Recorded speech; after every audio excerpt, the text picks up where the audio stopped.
বাংলাদেশের ফুটবল আঙিনায় premier league তারকা হামজা চৌধুরীর পাশাপাশি যে নামটি সমর্থকদের বুকে নতুন আশার আলো জ্বালিয়েছিল, তিনি লাল সবুজের অন্যতম সেরা ইউরোপীয় ধাঁচের মিডফিল্ডার সুমিত সোম। কানাডার উন্নত ফুটবল সংস্কৃতিতে বেড়ে ওঠা এই প্রমিজিং তারকার রয়েছে উত্তর আমেরিকার মেজর লিগ সকারের নামজাদা ক্লাব সিএফ মন্ট্রিয়াল এবং কানাডিয়ান প্রিমিয়ার লিগের ক্লাব ক্যাভালরি এফসির হয়ে দাপটের সাথে খেলার বিশাল অভিজ্ঞতা।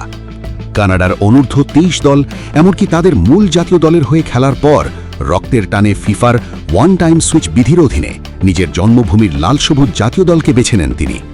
মাঠের ভেতর দূরদর্শী ড্রিবলিং, ক্ষুরোধার ও নিখুঁত পাসিং সেন্স এবং ইউরোপীয় লেভেলের ট্যাকটিক্যাল বিচক্ষণতা দিয়ে খুব অল্প সময়েই বাংলাদেশ জাতীয় দলের মিডফিল্ডের মূল কন্ডাক্টর হয়ে উঠেছেন তিনি। তার অন্তর্ভুক্তি দিয়ে লাল সবুজের ফুটবলে এক নতুন বৈশ্বিক দিগন্তের সূচনা হলেও ঠিক এই মুহূর্তটিতে বাংলাদেশের কোটি ফুটবল প্রেমীদের মনে দানা বেঁধেছে এক কঠিন ও মারাত্মক উদ্বেগ। কানাডিয়ান ক্লাব ক্যাভালরি এফসির সাথে অফিসিয়াল চুক্তির মেয়াদ শেষ হওয়ার পর সুমিত সোম এখন পুরোপুরি ফ্রি এজেন্ট, অর্থাৎ বিগত কয়েক মাস ধরে প্রতিযোগিতামূলক ক্লাব ফুটবলের কোনো ধরনের অফিসিয়াল ম্যাচ খেলছেন না এই লাল সবুজ পোস্টার বয়। যদিও নিজের অদম্য ফিটনেস ও ম্যাচ রেডিনেস শতভাগ ধরে রাখতে বর্তমানে যুক্তরাজ্যের প্রথম সারির ক্লাবে স্বতন্ত্র প্র্যাকটিস সেশনে নিজেকে নিংড়ে দিচ্ছেন তিনি, তবুও একটি তাত্ত্বিক বিষয় আমাদের মাথায় রাখতে হবে।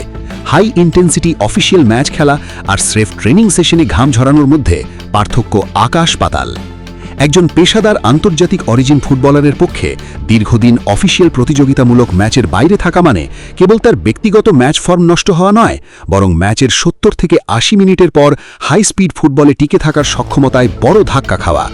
জাতীয় দলের মাঝমাঠে যিনি আক্রমণের মূল ইঞ্জিন এবং প্রতিপক্ষের কাউন্টার আক্রমণ রুখে দেওয়ার অন্যতম প্রধান দেওয়াল, সেই প্লেমেকার যদি ক্লাবহীনতার কারণে 100% ম্যাচ ফিটনেস হারিয়ে ফেলেন, তবে তা লাল সবুজের পুরো একাদশের জন্যই মারাত্মক বিপর্যয়ের কারণ হতে পারে।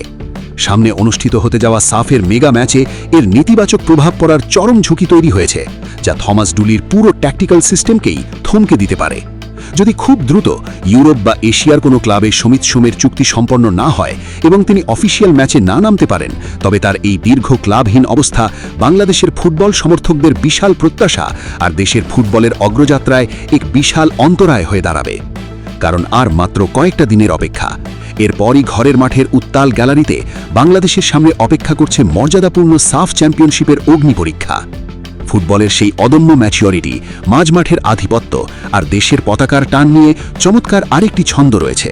When the mind is ready and the blood burns bright, a true warrior conquers the hardest fight. বাংলায় বললে, মন যখন প্রস্তুত থাকে আর রক্তে জলে অদম্য আগুন, সত্যিকারের যোদ্ধা তখন যে কোনো কঠিন লড়াইয়েই নিয়ে আসে বিজয়ের ফাল্গুন।